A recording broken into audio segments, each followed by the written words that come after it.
दोस्तों, आज की कहानी सुनने के बाद यार आपने किसी की बारात में जाने से पहले ना एक बार ये जरूर सोचोगे कि जो समीर के साथ हुआ था वो कहीं मेरे साथ ना हो जाए। तो दोस्तों, देर न करते हुए अपनी स्टोरी स्टार्ट करते हैं। दोस्तों, ये कहानी है समीर की। समीर दिल्ली में रहते हैं और अब तो वो शादीशुदा हैं। लेकिन ये जो उनके साथ हादसा हुआ था ये शादी से पहले हुआ था और आज से 9 साल पहले की ये बात है। समीर है और समीर के एक बड़े भाई हैं। तो बड़े भाई के जो दोस्त है ना, उनकी शादी थी। बारात दिल्ली से अलीगढ़ जानी थी। शादी वाला दिन आता है। अब सब लोग तैयार होकर यहाँ से बारात लेकर निकल जाते हैं दिल्ली से अलीगढ़ के लिए। अलीगढ़ सब पहुँच जाते हैं। तो दोस्तों, जहाँ बारात जानी थी ना, मतलब जिस धर्मशाला में या बारात घर में मान लो, उससे थोड़ी दूर पहले ही इन्होंने अपना रथ वगैरह का इंतजाम कर रखा था, जिसपे दूल्हा सवार होकर जाता ना, बैठ के जाता है। और वहाँ पे डीजे वीजे सब चीज़ का इंतजाम था। तो पीछे रथ चल रहा था, उसके आगे बाराती नाच रहे थे और फिर उसके आगे डीजे चल रहा था और फिर डीजे के पीछे बाराती नाच रहे थे। मतलब दो जगह नाच रहे थे। तो समीर जाते हैं, समीर भी देखते हैं कि यार सब डांस कर रहे हैं, मैं भी डांस करूंगा आज। समीर ने आज तक कभी डांस नहीं किया था, बट उस दिन उनका दिल करा और वो जाके डांस करने लगे। डांस कर रहे सब मौज मस्ती में, अपनी अपनी धुन में सब लगे पड़े हैं। तो समीर ने एक लड़के को नोटिस करा कि यार ये हमारे साथ तो आए नहीं दिल्ली से, ये है कौन। तो फिर समीर ने सोचा यार क्या पता ये आसपास का कोई हो।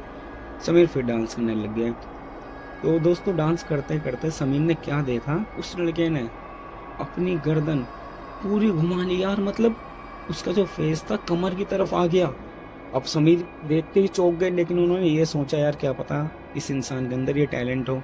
वो फिर डांस करने लग गए इग्नोर करके। अब डांस करते करते दोबारा उन्होंने क्या नोटिस करा कि दोस्तों, उस इंसान ने जिसने अभी अपनी गर्दन घुमाई थी, उसने अपना एक हाथ अपनी कमर पर रखा और अपनी कमर पे उन्होंने अपने हाथ को 2 बार राउंड करके घुमा लिया। मतलब इस तरीके से घुमा लिया जैसे कि उसका हाथ 3-4 मीटर लंबा हो गया हो।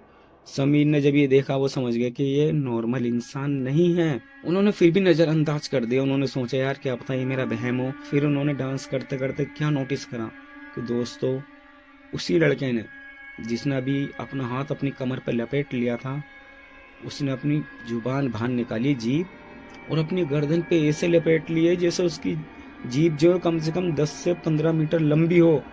ये देखने के बाद समीर समझ गए कि अब यहाँ पे रहना सही नहीं है। समीर ने किसी से कुछ नहीं बोला और भागते हुए गए और जो रथ चल रहा था ना, जिस पर दूल्हा बैठा है, उस रथ के पीछे जाके खड़े हो गए और ये सोचने लगे ये है कौन, और मैं अब करूं तो करूं क्या, किससे बोलूं और क्या बोलूं, कोई मेरी बात पे यकीन भी नहीं करेगा। और ये है कौन। इतना जब उन्होंने बोला ना ये है कौन, तो पीछे से किसी ने इनके कंधे पे हाथ रखा और बोला मैं बताऊं वो कौन है। जब समीर ने पीछे मुड़ के देखा तो दोस्तों, आप यकीन करना, समीर क्या देखता है कि पीछे एक आदमी खड़ा है जिसका आधा फेस है। मतलब दोस्तों, अगर हम किसी तरबूज को रखें और बीच में से काट दें तो 2 फांक हो जाती है, एक इस तरफ एक इस तरफ। उसी तरीके से उस इंसान की एक आंख थी, आधी नाक थी और आधा ही मतलब होड़ था, आधा हिस्सा था आधा नहीं था। इसे देखने के बाद समीर नीचे रोड पे गिर गए और बस गिर के उसे देख ही रहे हैं। और वो इतना खतरनाक कि आधा फेस तो है उसका, आधा नहीं है, और आधा जो फेस नहीं था उस तरफ से उसके ब्लडिंग हो रही थी, इतना खून निकल रहा था मैं आपको नहीं बता सकता। और वो इतनी खतरनाक दिख रहा था जिसे देखने के बाद समीर की रूह कांप गई थी। फिर समीर ने ये सोचा अब मैं करूं तो करूं क्या, शायद ये मेरा आखिरी वक्त है। तो समीर ने बोला तुम कौन हो। तो सामने जो खड़ा था उसने बोला मैं कोई भी सही, लेकिन तूने आज मुझे मेरे असली रूप में देख लिया है, तो इसलिए मैं आज तुझे जिंदा नहीं छोड़ूंगा। समीर ने बोला कि मेरी इसमें क्या गलती है, मैं तो यहाँ रहता भी नहीं हूँ, मैं तो दिल्ली से आया हूँ, मुझे माफ़ कर दो, मैंने जानबूझ के तुम्हें नहीं देखा। तो जो सामने खड़ा था ना, उसने क्या बोला पता है, कि गलती तो मेरी भी कोई नहीं थी, फिर भी मुझे मार दिया ना। तो समीर ने पूछा कि किसने मारा आपको। जो सामने खड़ा उसने बोला कि मेरा एक्सीडेंट हुआ था, एक गाड़ी वाला मुझे कुचल के चला गया और उसने पीछे मुड़ के मुझे बचाया तक नहीं। तो समीर ने बोला कि उसमें मेरी क्या गलती है। उसने बोला नहीं, गलती हो या ना हो, तुमने मुझे मेरे असली रूप में देख लिया है और अब तुम्हें मरना पड़ेगा। तो समीर ने बोला कि देखो, मेरी फैमिली में कोई नहीं है मेरे माँ बाप का मेरे सिवा, अगर मुझे कुछ हो गया तो उनका ख्याल कौन रखेगा। तो उसने बोला चलो ठीक है, मैं तुम्हें छोड़ दूंगा लेकिन एक शर्त पर।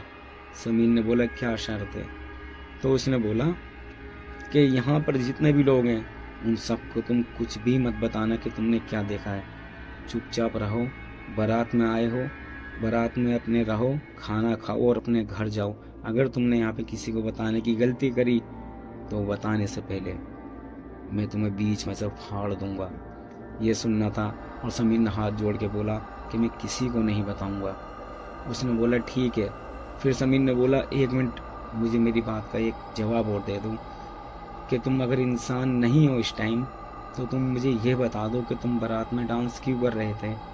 तो उसने बोला मेरी एक आखिरी इच्छा थी कि मैं भी किसी की शादी में डांस करूं, लेकिन मेरी इच्छा पूरी होने से पहले मेरी मौत हो गई। इतना कह के वो गायब हो गया।